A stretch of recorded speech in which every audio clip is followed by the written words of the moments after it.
For over 300 years, no signal had come from Sol, once home to a loud, passionate species called humans.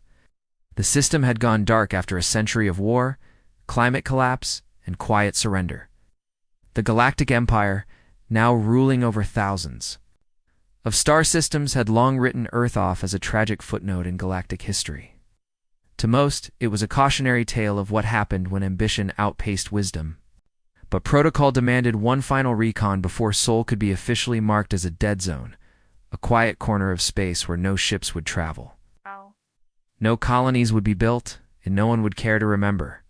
So, the Empire sent a small fleet of 6 ships under the command of a high-ranking science officer named Kale Varix, a man known more for his cold logic than curiosity. Kale stood at the window of the lead vessel, Aurelius, watching the blue-gray sphere of Earth spin slowly.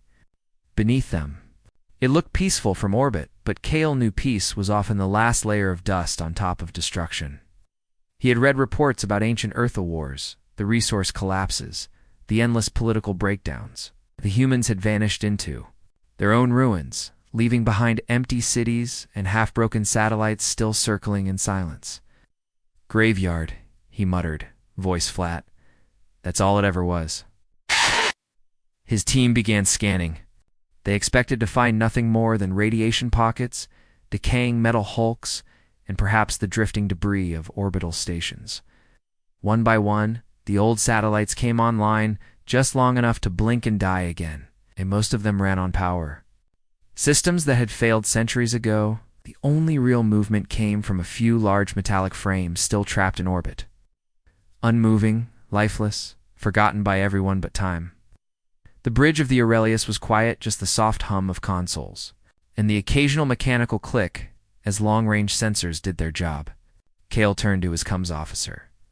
"Anything?" The officer frowned. "We're picking up something odd. A signal. Weak. Ancient protocol. Pre-FTL frequency. Very basic loop." That caught Kale's attention. "Could be a distress call," the officer added, "or a leftover beacon." Kale approached the console and listened. The signal repeated every 11 seconds. It wasn't in any modern Empire format, but the language was unmistakably Arthurian. A string of numbers, a pulse, and then silence. Numbers again.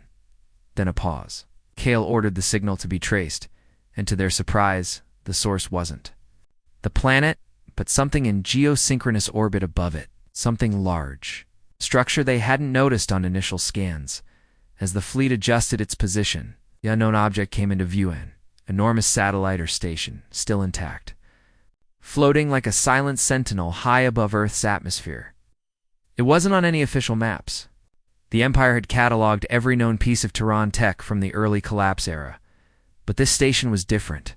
Clean lines, shield plating still intact, and not a single registration code visible. Kale narrowed his eyes. "How did we miss that?" Another officer responded. "It's running a stealth layer. Old tech, but good enough to fool modern scans if it's been tuned properly." Kale gave the order to begin an infiltration attempt. A drone launched, silent and smooth, sliding toward the dark station. As it approached, the station suddenly came alive. Lights flickered along its hull. Shielding activated in a ripple of soft blue glow. The drone was halted mid-flight by a static field. And then, the voice came not loud, not emotional, just cold and steady, echoing across every comm line in the fleet. "Prototype 01. Guardian protocols standby." The bridge went silent. Officers glanced at one another. Kale felt something in his gut tighten. He'd studied Terran war history, and he remembered the rumors about Earth's final projects, things built not for battle, but for extinction. Weapons too advanced, too dangerous, too uncertain. None of them had ever been confirmed. And yet here it was. Real. Awake. Talking. "Get me everything we have on Project Guardian," Kale said sharply. His officers scrambled. Records were minimal. A few scattered references from the early 2200s. Mentions of a last-ditch defense.